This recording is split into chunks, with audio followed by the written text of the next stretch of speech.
Hello दोस्तों, मेरा नाम सुखदेव है और आप देख रहे हैं आपका अपना चैनल द बुक स्टोरी। कभी सोचा है कि कुछ लोग जिंदगी में सब कुछ दांव पर लगाकर आगे बढ़ जाते हैं, जबकि कुछ लोग पूरी जिंदगी बस सोचते ही रह जाते हैं, काश मैं वो कर पाता। रिस्क, ये एक ऐसा शब्द है जो सुनते ही डर और उत्साह दोनों पैदा करता है।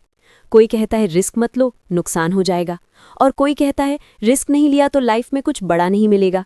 लेकिन असली सवाल ये है कि आखिर रिस्क लेने वाले लोग बाकी लोगों से अलग क्या करते हैं? क्या वो डरते नहीं हैं, या उनके पास कोई जादुई फॉर्मूला है जिससे वो हर बार जीत जाते हैं? इस वीडियो में हम बात करने वाले हैं उस साइंस की, उस आर्ट की, जो रिस्क को समझने, महसूस करने और जीतने का तरीका बताती है, किताब द आर्ट ऑफ रिस्क के जरिए। और यकीन मानिए, अगर आपने इस वीडियो को आखिर तक सुना तो आप रिस्क को दुश्मन नहीं बल्कि अपनी सबसे बड़ी ताकत समझने लगेंगे। क्योंकि रिस्क लेना सिर्फ एक डिसीजन नहीं होता, वो आपकी सोच, आपके दिमाग और आपके दिल का खेल है। कई बार हम सोचते हैं कि सक्सेसफुल लोग बस लकी होते हैं, लेकिन सच ये है कि उनकी किस्मत नहीं, उनका रिस्क लेने का तरीका उन्हें बाकी दुनिया से अलग बनाता है। जब कोई व्यक्ति एक नया बिजनेस शुरू करता है, जब कोई खिलाड़ी आखिरी बॉल पर 6 मारने का फैसला करता है, जब कोई साइंटिस्ट किसी एक्सपेरिमेंट में सालों की मेहनत झोंक देता है, तो वो सब द आर्ट ऑफ रिस्क जी रहे होते हैं। ये किताब हमें सिखाती है कि रिस्क लेना मतलब बिना सोचे समझे कूद जाना नहीं, बल्कि समझदारी से डर पर काबू पाना है। इसमें बताया गया है कि कैसे हमारा दिमाग, हमारे इमोशन और हमारी आदतें मिलकर ये तय करती हैं कि हम रिस्क लेने वाले इंसान बनेंगे या डरने वाले। इस वीडियो में मैं आपको स्टेप बाय स्टेप वो सारे सीक्रेट्स बताऊंगा जो ऑथर केट सुकेल ने सालों की रिसर्च के बाद डिस्कवर किए हैं, कि कैसे कुछ लोग रिस्क को कैलकुलेट करते हैं, कैसे वो गलती से नहीं सीखते बल्कि हर बार स्मार्ट बनते जाते हैं। और हाँ, ये वीडियो सिर्फ एक ऑडियो बुक समरी नहीं, बल्कि एक मिरर है जो आपको आपकी लाइफ की सबसे बड़ी ट्रूथ दिखाएगा कि ग्रोथ कंफर्ट जोन के बाहर शुरू होती है। अगर आप वो इंसान हैं जो जिंदगी में कुछ बड़ा करना चाहते हैं लेकिन डर आपको रोक लेता है, तो ये वीडियो आपके लिए है। अगर आप बार बार सेफ खेलते हैं लेकिन अंदर से महसूस करते हैं कि मुझ में कुछ और बड़ा करने की ताकत है, तो ये वीडियो आपकी सोच को पलट देगा। क्योंकि द आर्ट ऑफ रिस्क हमें सिखाती है कि डर होना बुरा नहीं है, लेकिन डर के साथ रुक जाना वहीं जिंदगी हार जाती है। तो दोस्तों, तैयार हो जाइए एक ऐसी जर्नी के लिए जो आपके अंदर छुपे उस रिस्क टेकर को जगाएगी जो अब तक सोया हुआ था। ये कहानी है साइंस की, करेज की और खुद पर भरोसा करने की। और अगर आप इस वीडियो को आखिर तक सुनते रहे तो मैं वादा करता हूँ, अगली बार जब जिंदगी आपको किसी रिस्क के सामने खड़ा करेगी तो आप मुस्कुरा कर कहेंगे, आई एम रेडी। अब शुरू करते हैं द आर्ट ऑफ रिस्क की ये इंस्पायरिंग जर्नी, जहाँ हर चैप्टर आपको डर से आज़ादी और रिस्क से मास्टरी सिखाएगा। चैप्टर 1, रिस्क का जन्म। हर इंसान के अंदर 2 आवाज़ें होती हैं, एक जो कहती है मत कर, ये खतरनाक है, और दूसरी जो फुसफुसाती है, अगर कर लिया तो जिंदगी बदल जाएगी। यही कॉन्फ्लिक्ट हमारे हर बड़े फैसले की जड़ में छुपा होता है। किताब के पहले चैप्टर में केट सुकेल हमें ये समझाती हैं कि रिस्क का कॉन्सेप्ट किसी बिजनेस, स्पोर्ट या एडवेंचर से शुरू नहीं हुआ था। रिस्क हमारी बायोलॉजी, हमारे दिमाग और हमारी सर्वाइवल इंस्टिंक्ट में बसा हुआ है। सोचो, जब इंसान जंगलों में रहता था तब हर दिन रिस्क लेना उसकी ज़रूरत थी। क्या आज शिकार करने बाहर निकलूं या आज छुपा रहूं? क्या ये फल जहरीला होगा या नहीं? हर छोटा फैसला एक गैम्बल था। यही रिस्क टेकिंग हमारे डीएनए का हिस्सा बन गया। लेकिन वक्त के साथ हमने सेफ रहना सीख लिया, और यही सेफ्टी धीरे धीरे हमारी कंफर्ट जोन बन गई। अब दिमाग का वो हिस्सा जो कभी सर्वाइवल के लिए अलर्ट रहता था, मॉडर्न लाइफ में डर पैदा करने लगा। केट कहती हैं कि हमारा दिमाग 2 सिस्टम्स में काम करता है। एक सिस्टम जो इंस्टेंट डिसीजन लेता है गट फीलिंग से, और दूसरा जो लॉजिक और कैलकुलेशन पर भरोसा करता है। रिस्क लेने वाले लोग इन दोनों के बीच बैलेंस बनाना जानते हैं। वो ना तो बेवकूफ़ी में कूदते हैं, ना डर में भागते हैं। वो समझते हैं कि रिस्क कोई प्रॉब्लम नहीं बल्कि एक टूल है जो सही इस्तेमाल हो तो जिंदगी बदल सकता है।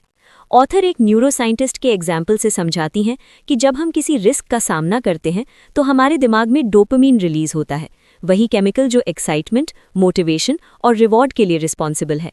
इसका मतलब रिस्क लेने की क्रेविंग नेचुरल है, लेकिन सोसाइटी ने हमें सिखा दिया कि रिस्क लेना मतलब गलती करना, इसलिए हम हर बार वो एक्साइटमेंट दबा देते हैं। काइट कहती है, सक्सेसफुल लोग रिस्क से भागते नहीं बल्कि उसे डिज़ाइन करते हैं।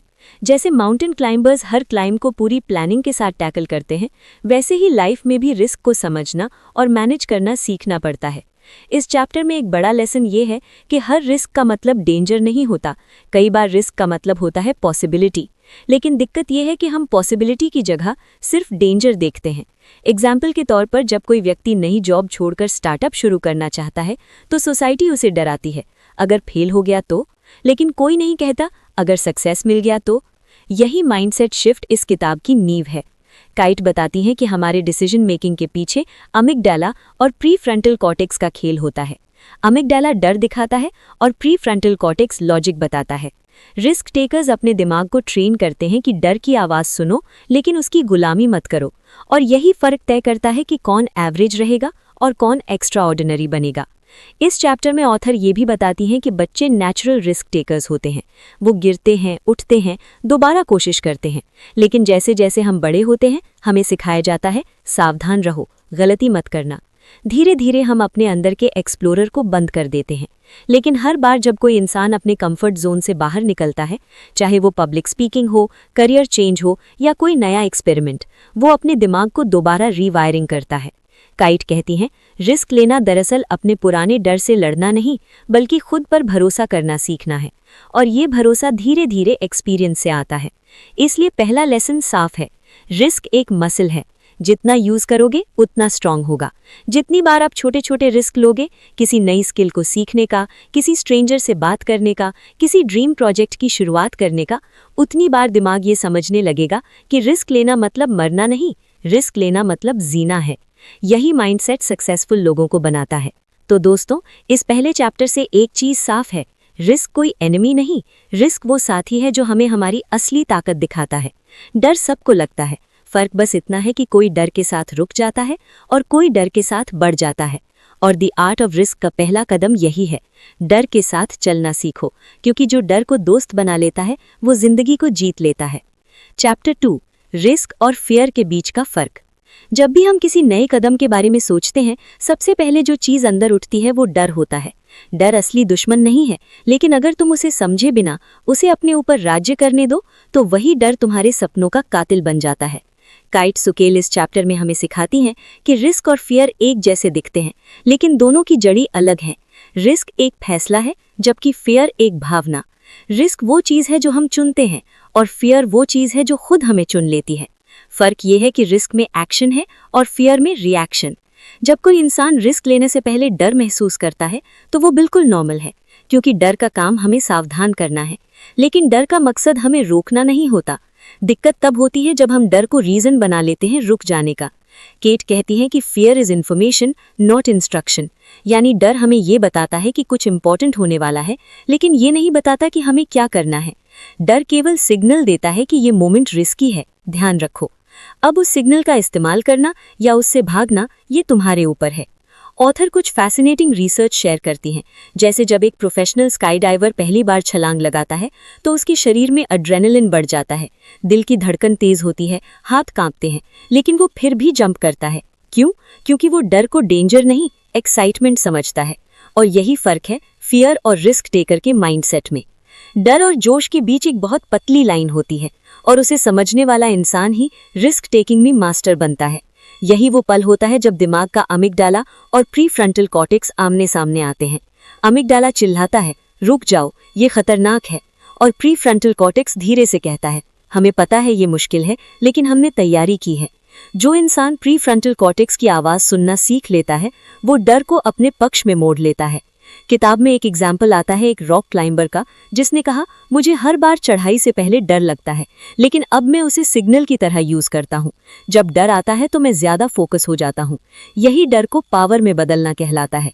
केट बताती है कि डर को दबाना नहीं, बल्कि उसका मीनिंग बदलना चाहिए।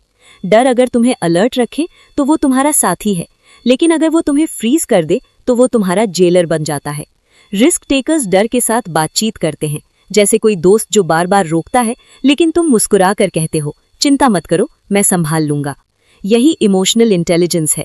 एक एक्सपेरिमेंट में पाया गया कि जो लोग अपने डर को नाम देते हैं, जैसे मुझे स्टेज पर बोलने से डर लगता है, वो लोग उस डर से जल्दी बाहर निकल आते हैं, क्योंकि अब वो उस इमोशन को पहचान चुके होते हैं।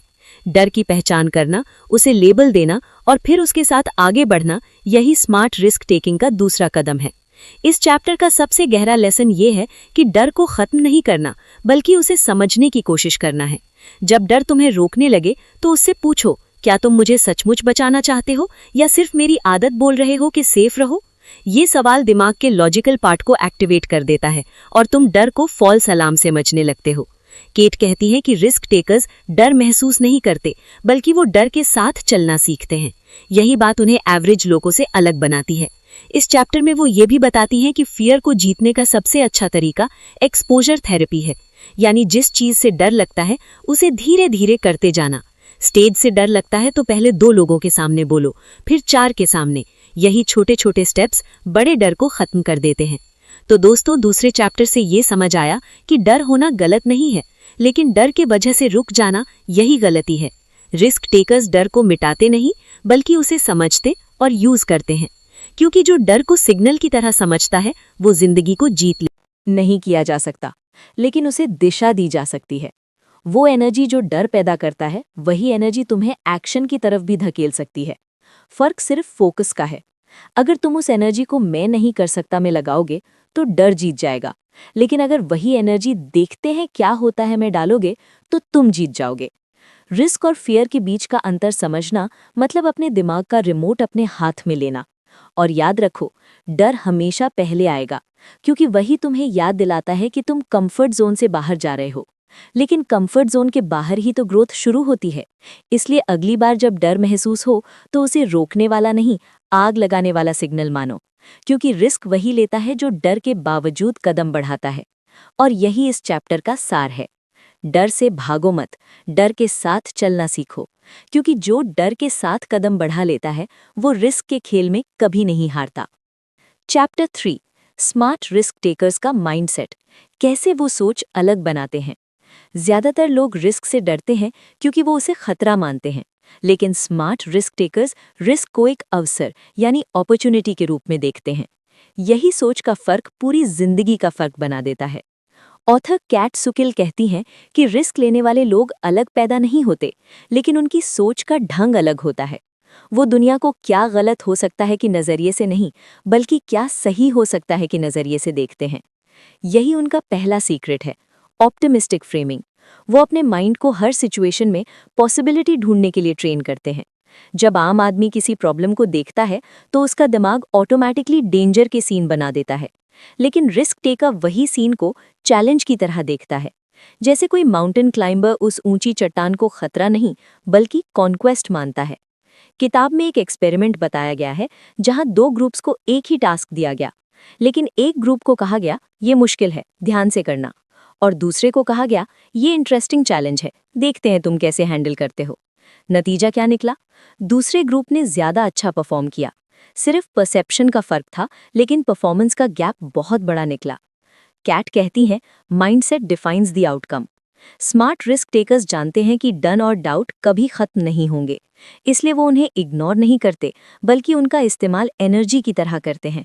जब कोई डर महसूस करता है तो उसका शरीर एड्रेनलिन से भर जाता है, और वही एनर्जी अगर पैनिक में नहीं फोकस में लगाई जाए तो रिजल्ट पूरी तरह बदल जाता है। रिस्क टेकर्स उस एड्रेनलिन को अपने फेवर में टर्न करते हैं। उनका दूसरा सीक्रेट है प्रेपरेशन ओवर परफेक्शन। वो परफेक्ट मोमेंट का इंतजार नहीं करते, वो तैयार रहते हैं हर मोमेंट के लिए। आम लोग कहते हैं जब सब रेडी होगा तब शुरू करेंगे, लेकिन रिस्क टेकर कहता है शुरू करो, रास्ते में रेडी हो जाओगे। वो जानते हैं कि प्लानिंग जरूरी है, लेकिन ओवरथिंकिंग खतरनाक है। हर सक्सेसफुल रिस्क टेकर के पास एक सिंपल रूल होता है, स्टार्ट बिफोर यूर रेडी, क्योंकि रेडी होने की कोई एग्जैक्ट टाइमिंग नहीं होती। किताब में ऑथर एक एग्जाम्पल देती हैं। नासा के साइंटिस्ट्स जब रॉकेट लॉन्च करते हैं तो वो 100% सर्टेनिटी पर भरोसा नहीं करते। वो कहते हैं अगर हम 80% श्योर हैं तो हम लॉन्च करेंगे, बाकी 20% हम रास्ते में सीख लेंगे। यही एटीट्यूड जिंदगी के हर फील्ड में काम करता है, चाहे बिजनेस हो, आर्ट, रिलेशनशिप या करियर। जो रिस्क टेकर माइंडसेट अडॉप्ट करता है वो हर गलती को फीडबैक मानता है, फेलियर नहीं। रिस्क टेकर्स का तीसरा सीक्रेट है इमोशनल कंट्रोल। कैट बताती हैं कि successful risk takers emotionally impulsive नहीं होते बल्कि इमोशनली अवेयर होते हैं। वो अपने अंदर के डर, गुस्से या उत्साह को पहचानते हैं और उसे मैनेज करना जानते हैं। जब कोई बड़ा रिस्क सामने होता है तो उनका दिमाग पैनिक नहीं करता, बल्कि कामली ऑप्शन सोचता है। वो खुद से सवाल करते हैं, अगर मैं फेल हुआ तो क्या सीखूंगा, और अगर सक्सीड हुआ तो कितना बदल जाऊंगा। ये सवाल उनकी सोच को बैलेंस करते हैं। स्मार्ट रिस्क टेकर्स अपने इमोशंस के साथ नेगोशिएशन करते हैं। वो डर से कहते हैं, ठीक है, तू है मेरे साथ, लेकिन डायरेक्शन मैं दूंगा। यही इमोशनल मैच्योरिटी रिस्क टेकिंग की असली ताकत है। चौथा सीक्रेट है कैलकुलेटेड केओस। रिस्क टेकर्स बेवकूफ़ी में रिस्क नहीं लेते, वो केओस में भी कैलकुलेशन रखते हैं। वो हर रिस्क के 3 हिस्से देखते हैं, पॉसिबिलिटी, प्रोबेबिलिटी और प्रेपरेशन। यानी ये हो सकता है क्या, कितना चांस है, और अगर हुआ तो मैं रेडी हूँ क्या। ये सोच उन्हें रेकलेस नहीं, कॉन्फिडेंट बनाती है। कैट कहती हैं कि दुनिया के सबसे डेयरिंग लोग भी दरअसल सबसे डिसिप्लिन्ड होते हैं, क्योंकि वो हर रिस्क से पहले खुद को मेंटली और फिजिकली तैयार करते हैं। किताब में ऑथर एक सर्फर का जिक्र करती हैं जो कहता है, हर लहर में डूबने का डर रहता है, लेकिन मैं हर लहर के साथ ब्रीदिंग और फोकस प्रैक्टिस करता हूँ। यानी रिस्क लेने की आदत शुरू होती है ट्रेनिंग से। जब दिमाग को बार बार डर के बीच शांत रहना सिखाओ, तो डर इवेंचुअली तुम्हारा दोस्त बन जाता है। और यही स्मार्ट रिस्क टेकर की पहचान है। वो हर अनजान चीज को क्यूरियोसिटी से देखता है, ना कि डर से। इस चैप्टर का आखिरी लेसन बहुत पावरफुल है। रिस्क टेकिंग एक डिसीजन नहीं, एक स्किल है, और इस स्किल को कोई भी सीख सकता है अगर वो अपने माइंडसेट को बदल ले। जब तुम हर चैलेंज को एक अपॉर्चुनिटी की तरह देखना शुरू कर देते हो, जब तुम हर गलती से डरने की बजाय उससे सीखने लगते हो, तब रिस्क तुम्हारे खिलाफ नहीं, बल्कि तुम्हारे साथ काम करता है। स्मार्ट रिस्क टेकर वो नहीं होता जो कभी फेल नहीं होता, बल्कि वो होता है जो हर बार गिरकर कुछ नया समझ लेता है। और यही mindset the art of risk का सबसे बड़ा फॉर्मूला है। रिस्क लेना सीखो, लेकिन सोचकर। डरना सीखो, लेकिन रुक कर नहीं, क्योंकि जो डर के साथ चलता है वो दुनिया को पीछे छोड़ देता है, और जो हर बार रिस्क में पॉसिबिलिटी देखता है वो एक दिन इम्पॉसिबल को पॉसिबल बना देता है। चैप्टर 4, कैसे हर इंसान अपने अंदर रिस्क टेकिंग का कॉन्फिडेंस डेवलप कर सकता है। हर इंसान रिस्क लेना चाहता है, लेकिन ज्यादातर लोग डर की वजह से कदम पीछे खींच लेते हैं। डर एक नेचुरल इमोशन है, लेकिन जब वही डर हमें रोकने लगे, तब वो हमारी ग्रोथ का सबसे बड़ा दुश्मन बन जाता है। इस चैलेंज नहीं होता, बल्कि एक सीखी हुई स्किल होती है। इसे कोई भी इंसान डेवलप कर सकता है, अगर वो अपने माइंड को सही तरह से ट्रेन करे। रिस्क टेकिंग का पहला स्टेप है, छोटे रिस्क लेना शुरू करो। अगर तुम हर बार किसी बड़े डिसीजन से डर जाते हो, तो अपने कंफर्ट जोन के आसपास के छोटे कदम उठाओ। जैसे अगर तुम पब्लिक स्पीकिंग से डरते हो, तो एक बार में स्टेज पर मत जाओ। पहले मिरर के सामने बोलो, फिर दोस्तों के सामने, फिर 5 लोगों के बीच। धीरे धीरे तुम्हारा दिमाग ये सीखने लगेगा कि डरना नॉर्मल है, लेकिन वो डर तुम्हें रोक नहीं सकता। यही प्रोसेस तुम्हारे ब्रेन को रीवायर करती है। न्यूरोसाइंस बताती है कि जब हम बार बार किसी डर का सामना करते हैं और बचते नहीं हैं, तो हमारा ब्रेन उस डर को हार्मलेस मानने लगता है। यानी डर कमजोर पड़ जाता है और कॉन्फिडेंस बढ़ जाता है। दूसरा स्टेप है, अपने डिसीजन मेकिंग मसल को स्ट्रांग बनाओ। रिस्क टेकर्स हर दिन छोटे छोटे डिसीजंस खुद लेते हैं, जैसे क्या खाना है, क्या पहनना है, क्या नेक्स्ट स्टेप लेना है। ये सब चीज़ें ट्रिवियल लगती हैं, लेकिन हर बार डिसीजन लेने से तुम्हारा दिमाग ये मानने लगता है कि मैं कंट्रोल में हूँ, और वही कंट्रोल का एहसास रिस्क लेते समय तुम्हें काम रखता है। तीसरा स्टेप है, आउटकम से ज़्यादा प्रोसेस पर भरोसा करो। ज्यादातर लोग रिस्क इसलिए नहीं लेते क्योंकि वो रिजल्ट से डरते हैं। अगर फेल हो गया तो क्या होगा, लेकिन रिस्क टेकर्स सोचते हैं, अगर मैंने कोशिश नहीं की तो क्या होगा। यही फर्क है ऑर्डिनरी और एक्स्ट्राऑर्डिनरी के बीच। जब तुम हर कोशिश को लर्निंग के नजरिए से देखना शुरू करते हो, तो डर की पावर अपने आप घट जाती है। कैट कहती है, हर बार जब तुम किसी चीज को ट्राई करते हो, तुम्हारा माइंड तुम्हें एक नया डेटा देता है, और हर डेटा तुम्हें अगली बार और बेटर बनाता है। रिस्क टेकिंग का मतलब ये नहीं कि तुम बिना सोचे कुछ भी कर दो। इसका मतलब है सोच कर भी एक्शन लो। डर को महसूस करो, लेकिन उसके बावजूद कदम बढ़ाओ। चौथा स्टेप है, अपने आसपास ऐसे लोगों को रखो जो खुद रिस्क लेते हों। एनवायरनमेंट बहुत मायने रखता है। अगर तुम्हारे चारों ओर डरने वाले लोग हैं, तो तुम्हारा माइंड भी सेफ जोन में रहना चाहेगा। लेकिन अगर तुम ऐसे लोगों के बीच रहो जो बोल्ड डिसीजंस लेते हैं, जो असफल होकर भी मुस्कुराते हैं, तो उनका एनर्जी तुम पर असर डालेगी। तुम खुद महसूस करोगे कि रिस्क लेना उतना खतरनाक नहीं जितना लगता है। पांचवा स्टेप है, अपनी छोटी जीतों को सेलिब्रेट करो। जब भी तुम कोई छोटा रिस्क लेते हो, चाहे वो कितना भी सिंपल क्यों ना हो, खुद को रिवॉर्ड दो, क्योंकि हर सक्सेस तुम्हारे दिमाग में नया कॉन्फिडेंस पैटर्न बनाती है। धीरे धीरे ये पैटर्न तुम्हारे अंदर रिस्क टेकिंग की आदत डाल देता है। ऑथर कहती है रिस्क टेकिंग एक मेंटल हैबिट है और हैबिट्स रेपिटेशन से बनती है। इसलिए रोज एक ऐसा काम करो जो थोड़ा अनकंफर्टेबल हो, चाहे वो किसी अनजान से बात करना हो, कोई नया आइडिया ट्राई करना हो या कोई ऐसा डिसीजन लेना हो जिससे तुम डरते थे। यही डेली डिस्कम्फर्ट एक दिन तुम्हें फेयरलेस बना देगा। आखिर में केट सुकिल कहती हैं, कॉन्फिडेंस तब नहीं आता जब डर खत्म हो जाता है, बल्कि तब आता है जब तुम डर के बावजूद आगे बढ़ना सीख जाते हो। रिस्क टेकिंग कॉन्फिडेंस का मतलब फेयरलेस होना नहीं, बल्कि डर के साथ जीना सीखना है। जब तुम हर बार अपने डर को फेस करते हो और फिर भी स्टेप लेते हो, तो तुम अपने अंदर वो ताकत महसूस करते हो जो दुनिया बदल सकती है। यही ताकत हर सफल इंसान के अंदर होती है।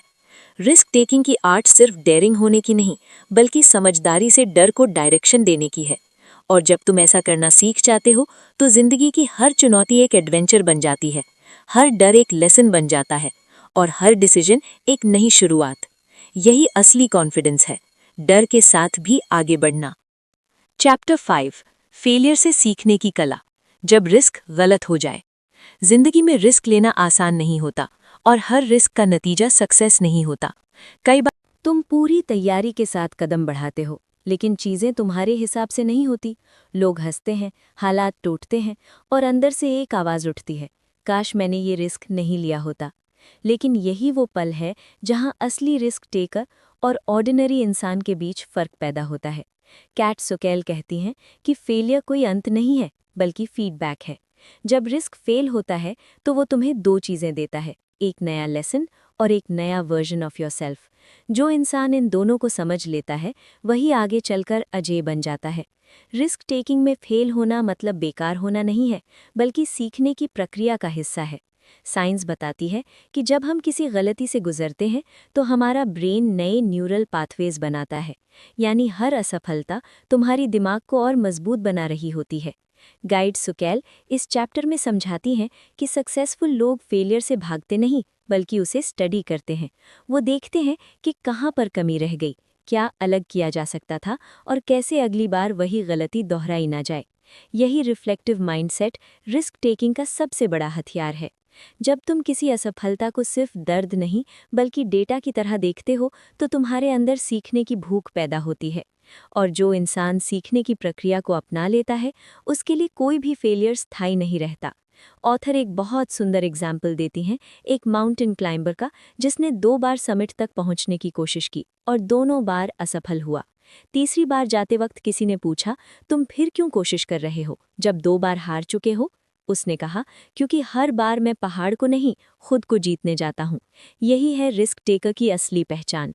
रिस्क में जीतना जरूरी नहीं, लेकिन कोशिश करते रहना जरूरी है। फेलियर का दर्द असली नहीं होता, असली दर्द तो कोशिश छोड़ देने का होता है। जब तुम फेल होते हो, तो तुम्हारे अंदर रेजिलियंस यानी झेलने की ताकत बढ़ती है, और रेजिलियंस वही फ्यूल है जिससे कॉन्फिडेंस जन्म लेता है। कैट कहती हैं कि जो लोग बार बार गिरकर उठते हैं, उनके अंदर साइकोलॉजिकल इम्यूनिटी बन जाती है, यानी हालात चाहे कितने भी खराब हों, वो जल्दी टूटते नहीं। उनका दिमाग सीख चुका होता है कि ये भी गुजर जाएगा। रिस्क टेकिंग की सबसे बड़ी सीख यही है कि तुम असफलता को डिफाइन मत करो, उसे रिफाइन करो। यानी हर बार जब कुछ गलत हो, तो खुद से पूछो, मैंने क्या सीखा? मैं क्या बेहतर कर सकता हूँ? क्या मैं फिर से कोशिश करने के लिए तैयार हूँ? ये 3 सवाल तुम्हें हार से बाहर निकालकर ग्रोथ की तरफ धकेलते हैं।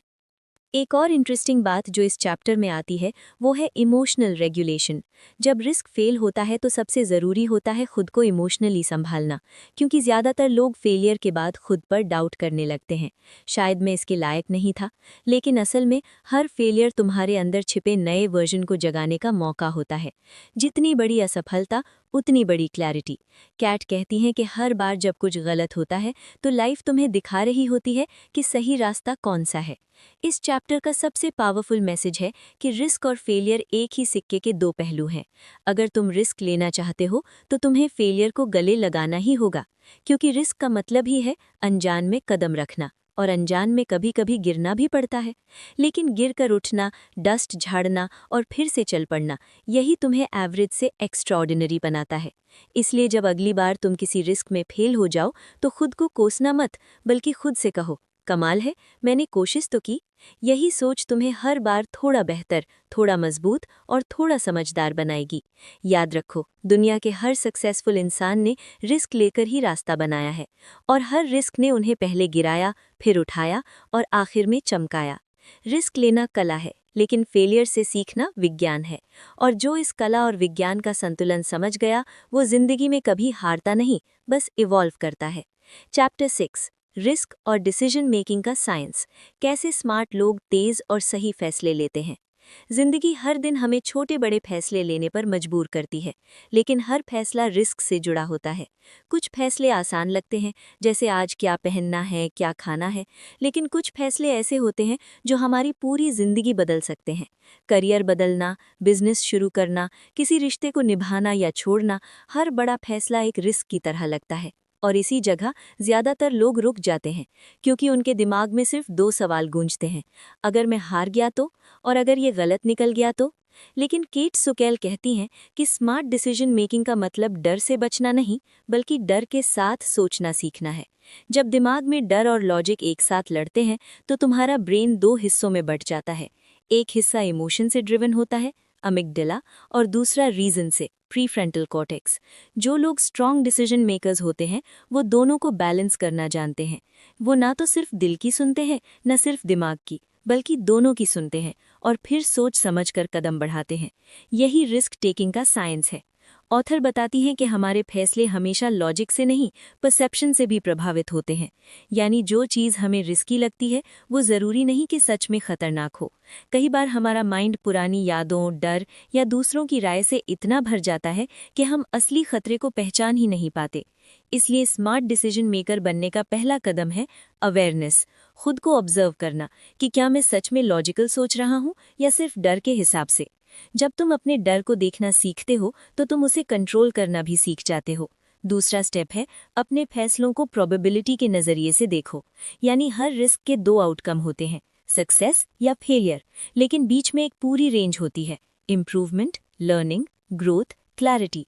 जब तुम रिस्क को 0 या 100 के गेम की तरह नहीं देखते, बल्कि लर्निंग के परसेंटेज में मापते हो, तो हर फैसला तुम्हारे लिए सेफ हो जाता है, क्योंकि तब तुम हारते नहीं, सीखते हो।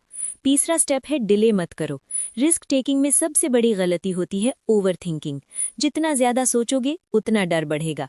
कैट सुकेल कहती हैं कि दिमाग में डिसीजन लेने का सबसे सही समय वो होता है जब तुम्हारे पास 70% जानकारी हो।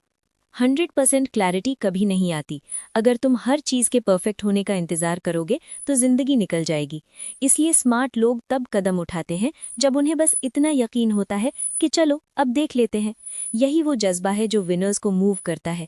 चौथा स्टेप है रिस्क को डिवाइड करो। कोई भी बड़ा रिस्क एक साथ मत लो, उसे छोटे हिस्सों में बांट दो। अगर तुम्हें बिजनेस शुरू करना है तो पहले मार्केट समझो, फिर स्मॉल स्केल पर टेस्ट करो, फिर धीरे धीरे एक्सपैंड करो। रिस्क टेकिंग का मतलब रेकलेस होना नहीं, बल्कि कैलकुलेटेड होना है।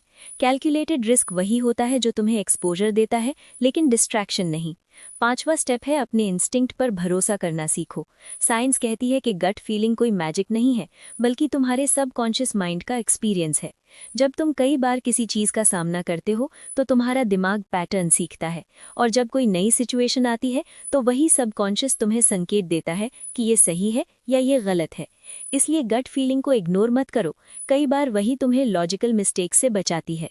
रिस्क टेकिंग और डिसीजन मेकिंग का सबसे बड़ा नियम ये है कि कोई भी फैसला परफेक्ट नहीं होता।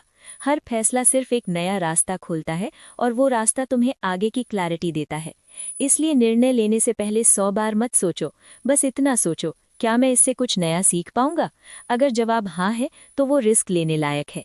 कैट्स कहती हैं कि दुनिया के सबसे सक्सेसफुल लोग वो नहीं हैं जिन्होंने हर बार सही फैसला लिया, बल्कि वो हैं जिन्होंने गलत फैसले लेकर भी सही दिशा खोज ली। क्योंकि हर फैसला तुम्हें कुछ सिखाता है, और हर सीख तुम्हें अगले फैसले के लिए तैयार करती है। चैप्टर के अंत में केट एक सिंपल लाइन कहती हैं, life isn't about making perfect choices, it's about making choices that help you grow. यानी जिंदगी परफेक्ट फैसले लेने का खेल नहीं है, बल्कि हर फैसले से कुछ नया सीखने की जर्नी है। तो जब अगली बार कोई बड़ा रिस्क सामने आए तो खुद से बस इतना कहो, मुझे डर लग रहा है लेकिन मैं फिर भी कोशिश करूंगा, क्योंकि यही वो मोमेंट है जहां जिंदगी का असली एडवेंचर शुरू होता है। रिस्क लेने का मतलब है आगे बढ़ने का साहस रखना, और जो साहस रखता है वही डेस्टिनी बनाता है। चैप्टर 7, रिस्क और ग्रोथ का कनेक्शन। कैसे रिस्क लेना लाइफ को आगे बढ़ाता है। हर इंसान जिंदगी में बढ़ना चाहता है, ज्यादा पैसा, ज्यादा एक्सपीरियंस, ज्यादा रिस्पेक्ट, ज्यादा फ्रीडम, लेकिन बहुत कम लोग समझते हैं कि ग्रोथ का असली दरवाज़ा रिस्क के पीछे छिपा होता है। केट सुकेल इस चैप्टर में साफ कहती हैं कि अगर तुम रिस्क नहीं ले रहे तो तुम ग्रो नहीं कर रहे।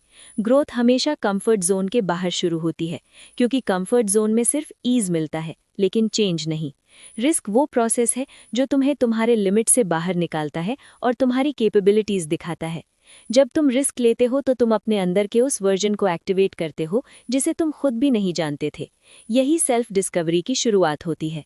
ऑथर कहती हैं कि रिस्क लेने का मतलब सिर्फ बिजनेस या एडवेंचर में कदम रखना नहीं होता, बल्कि इमोशनल और मेंटल लेवल पर भी खुद को चैलेंज करना होता है। जैसे किसी मुश्किल बातचीत को शुरू करना, किसी रिश्ते में ऑनेस्ट होना, किसी टैलेंट को दुनिया के सामने लाना, ये सब भी रिस्क है। और जब तुम ये रिस्क लेते हो तो तुम इमोशनली मैच्योर होते हो, तुम्हारा दिमाग रेजिलियंस डेवलप करता है, यानी गिरने के बाद दोबारा उठने की ताकत। और यही ताकत ग्रोथ का फाउंडेशन है। रिसर्च बताती है कि जब इंसान किसी रिस्क का सामना करता है तो उसके ब्रेन में डोपामीन रिलीज होता है। डोपामीन वही केमिकल है जो एक्साइटमेंट और मोटिवेशन पैदा करता है। यानी रिस्क लेना सिर्फ डर नहीं जगाता, बल्कि तुम्हारे अंदर थ्रिल और पर्पस भी जगाता है। जब तुम कुछ नया ट्राई करते हो तो तुम्हारे न्यूरॉन्स एक्टिवेट होते हैं और वो नया लर्निंग सर्किट बनाते हैं। इस प्रोसेस में तुम्हारा कॉन्फिडेंस, क्रिएटिविटी और डिसीजन मेकिंग सब बढ़ने लगते हैं। इसीलिए रिस्क लेना सिर्फ करियर के लिए नहीं, बल्कि मेंटल और इमोशनल ग्रोथ के लिए भी ज़रूरी है। ऑथर कहती हैं कि जो लोग बार बार गिरकर उठते हैं उनके अंदर साइकोलॉजिकल इम्यूनिटी बन जाती है, यानी हालात चाहे कितने भी खराब हों वो जल्दी टूटते नहीं।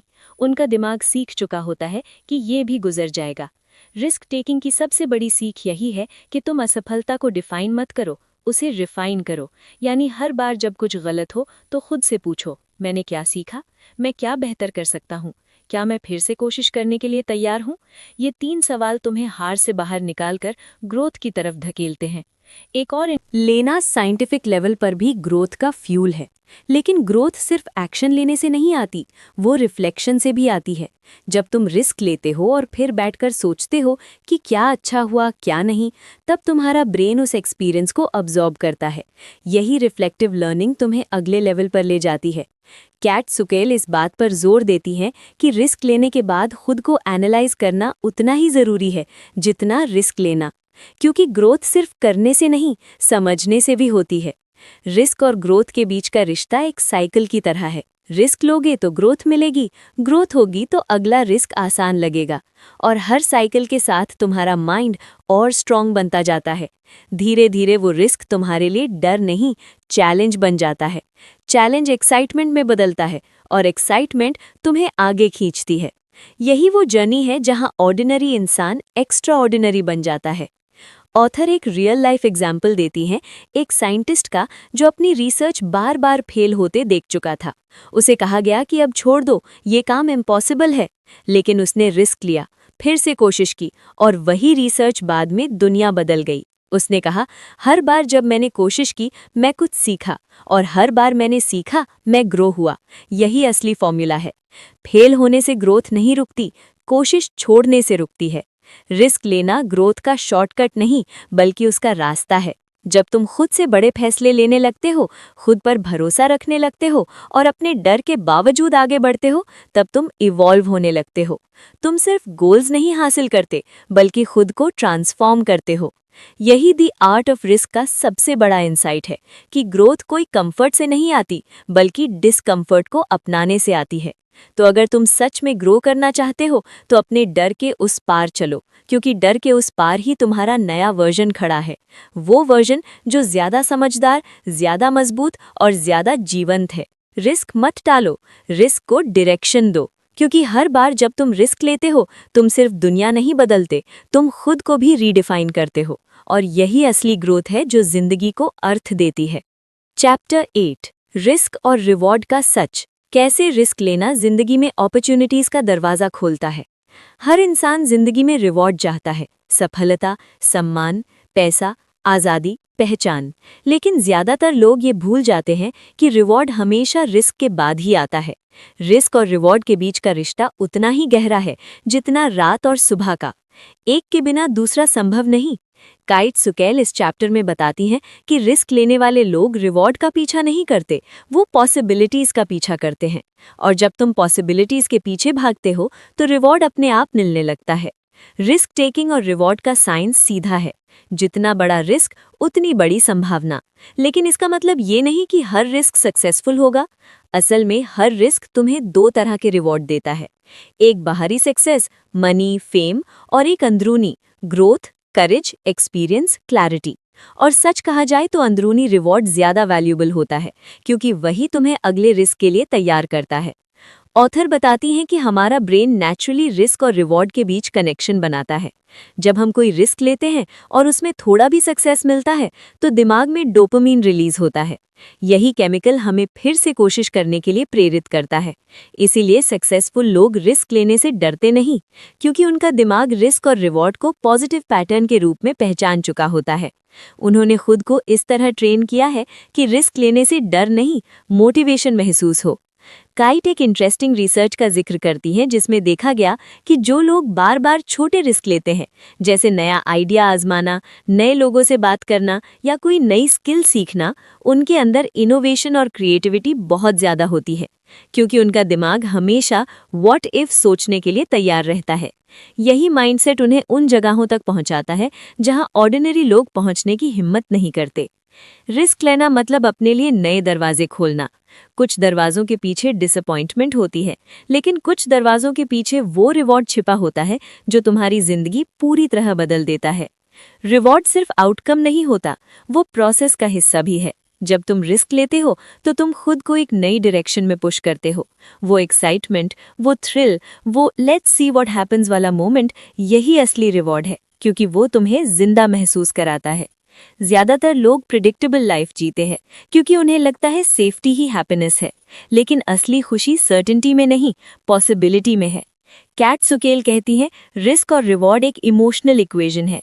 अगर तुम अपने इमोशंस को हैंडल करना सीख लेते हो, जैसे डर, चिंता, डाउट, तो रिवॉर्ड तक पहुंचना आसान हो जाता है। सक्सेसफुल लोग रिस्क को गैम्बल की तरह नहीं, कैलकुलेशन की तरह देखते हैं। वो हर रिस्क से पहले खुद से ये सवाल पूछते हैं, अगर मैं फेल हो गया तो क्या सीखूंगा, और अगर मैं सक्सीड हुआ तो क्या बदल जाएगा। ये दो सिंपल सवाल हर डिसीजन को क्लियर बना देते हैं। इस चैप्टर का सबसे बड़ा इंसाइट ये है कि रिवॉर्ड का असली अर्थ केवल रिजल्ट नहीं है, बल्कि वो ट्रांसफॉर्मेशन है जो तुम्हारे अंदर होती है। जब तुम रिस्क लेते हो, जब तुम किसी चीज के लिए डर के बावजूद कदम बढ़ाते हो, तो तुम अपने अंदर के हीरो को जगा देते हो, और वही हीरो तुम्हें वो रिवॉर्ड्स दिलाता है जिनके सपने तुमने कभी देखे भी नहीं थे। रिस्क और रिवॉर्ड की कहानी हर सक्सेसफुल इंसान की कहानी है। जब भी तुम किसी बड़े अचीवर की जर्नी सुनो तो पाओगे कि उसकी हर सफलता के पीछे एक बड़ा रिस्क छिपा था। एक ऐसा फैसला जिसे लोग पागलपन कह रहे थे, लेकिन वही फैसला उसके लिए नए दरवाजे खोल गया। इसलिए अगली बार जब जिंदगी तुम्हारे सामने कोई रिस्क रखे तो उसे डर की तरह मत देखो, उसे एक हिडन अपॉर्चुनिटी की तरह देखो, क्योंकि रिस्क वही जगह है जहां रिवॉर्ड छिपा होता है, और जो रिस्क से दोस्ती कर लेता है, रिवॉर्ड उसके पीछे आता है। कैट सुकेल इस चैप्टर को एक खूबसूरत लाइन से खत्म करती हैं, risk is the price you पे फॉर अ मीनिंगफुल लाइफ। यानी अगर तुम जिंदगी में कुछ सच्चा, कुछ बड़ा, कुछ यादगार पाना चाहते हो तो तुम्हें रिस्क का टिकट खरीदना ही होगा। बिना रिस्क के रिवॉर्ड नहीं, और बिना रिवॉर्ड के ग्रोथ नहीं।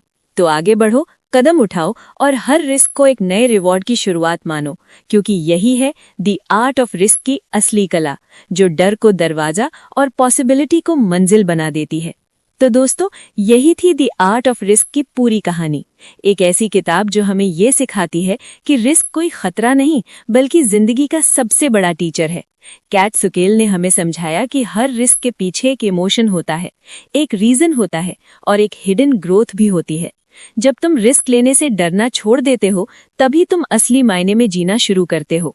हर बार जब तुम कंफर्ट जोन से बाहर निकलते हो, तुम्हारा दिमाग, तुम्हारी सोच और तुम्हारी आत्मा तीनों इवॉल्व होती हैं। यही इस किताब का सबसे बड़ा मैसेज है। जो डर के आगे कदम बढ़ा दे वही अपने सपनों के करीब पहुंचता है। अब जरा खुद से पूछो, तुम आखिरी बार कब ऐसा रिस्क लिए थे जिससे तुम्हारा दिल जोर जोर से धड़क उठा था?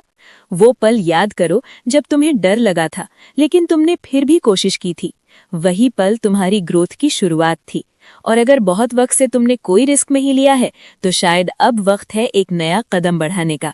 चाहे वो कोई नया स्किल सीखना हो, कोई ड्रीम प्रोजेक्ट शुरू करना हो, या किसी पुराने डर का सामना करना हो। एक छोटा सा रिस्क आज लो, क्योंकि हर बड़ा बदलाव उसी एक कदम से शुरू होता है। दोस्तों, अगर तुम्हें ये ऑडियो बुक समरी पसंद आई हो तो दिल से एक रिक्वेस्ट है, इस वीडियो को लाइक जरूर करना, क्योंकि तुम्हारा एक लाइक हमें और ऐसी मोटिवेशनल समरीज लाने की हिम्मत देता है। कमेंट में बताओ कि इस किताब का कौन सा चैप्टर या कौन सी बात तुम्हें सबसे ज्यादा लगी, दिल के करीब। क्या तुम्हें डर के बावजूद रिस्क लेने की ताकत महसूस हुई? हमें जरूर बताना। और हाँ, अगर तुम चाहते हो कि हम तुम्हारे लिए ऐसी ही डीप और पावरफुल सेल्फ हेल्प बुक्स की समरीज लेकर आते रहें, तो सब्सक्राइब जरूर करो और बेल आइकॉन दबा दो, ताकि अगली बार जब कोई नई ऑडियो बुक समरी आए तो तुमसे छूटे नहीं। क्योंकि ये चैनल सिर्फ समरीज का नहीं, बल्कि ग्रोथ और ट्रांसफॉर्मेशन का सफर है। यहाँ हर कहानी तुम्हें एक नया नजरिया देती है, हर किताब तुम्हें तुम्हारे बेस्ट वर्जन के और करीब ले जाती है। तो याद रखो, रिस्क से भागो मत, रिस्क को गले लगाओ, क्योंकि वहीं से शुरू होती है वो जिंदगी जो आज तक सिर्फ तुम्हारे सपनों में थी। मिलते हैं अगले एपिसोड में एक नई किताब, एक नए सबक और एक नई एनर्जी के साथ। तब तक के लिए कीप ग्रोइंग, कीप लर्निंग और रिस्क लेना कभी मत बंद करना।